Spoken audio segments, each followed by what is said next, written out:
अस्सलाम वालेकुम। नीलो के किचन में आज मैं आपको बता रही हूँ बाल लंबा करने का तरीका। और गंजपन, कोई भी इरिटेट, कोई भी चीज़ हो, बालों का मसला मसाइल हो, ये इससे बाल फौरी आपके झड़ना ख़त्म हो जाएंगे और बढ़ना शुरू हो जाएंगे और ग्रोथ इतने माशाल्लाह मोटे हो जाएंगे कि बस नहीं, और लंबे, बहुत ज़्यादा लंबे हो जाएंगे। मेथी दाना और कलौंजी और सरसों का तेल मिलाएंगे। चले, सब में पहले सरसों का तेल, कुछ नहीं हो, आप इसको 2 प्याली, इसको कड़कड़ाने दें, बिल्कुल गर्म होने दें।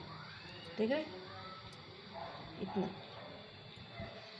तकरीबन ये गर्म हो चुका है। अब थोड़ा सा हम ये देख रहे हैं, मेथी 1 चम्मच, 2 चम्मच और ये 3 चम्मच, और कलौंजी भी 3 चम्मच, 1 2 और ये 3। अब ये बिल्कुल जब जल जाएंगे ना, और मेथी दाना और कलौंजी वो अपना असर छोड़ देंगे, इसमें से इनका निकल जाएगा ऑयल। ये देखिए, बिस्मिल्लाह।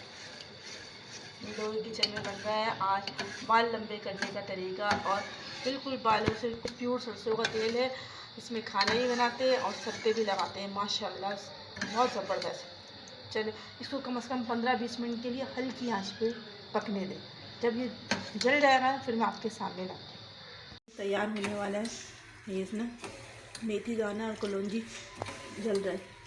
ये जब जल जाएगा ना, तकरीबन मेथी दाना तो जल चुका है तकरीबन, तो समझे आपका तेल तैयार है। और फिर वो थोड़ा सा ठंडा होगा, आप रात को लगाएं और सुबह सर वॉश कर लें। माशाल्लाह इतने लंबे बाल होंगे, इतने लंबे होंगे कि आप लगाते रहेंगे, ज़बरदस्त। चले, मेरे चैनल को सब्सक्राइब और लाइक कर दीजिए। दाना कलौंजी का तेल तैयार हो चुका है, इसको खूब जलाया और फिर जलाने के हमने छान लिया, ये तैयार हो गया। अब रात को लगाएं भरपूर। अब कम से कम 2 घंटे तो लगाएं, वरना पूरी रात ओवरनाइट छोड़ दें और सुबह उठ के वॉश कर लें। और फिर देखना आपके 2 से 3 दिन में और 1 हफ्ते में आपके बाल ऐसे लंबे हो जाएंगे माशाल्लाह। चल अच्छा, मेरी वीडियो को सब्सक्राइब और लाइक कर दीजिएगा और शेयर कर दें। अल्लाह हाफिज़ व्यूअर्स। ओके।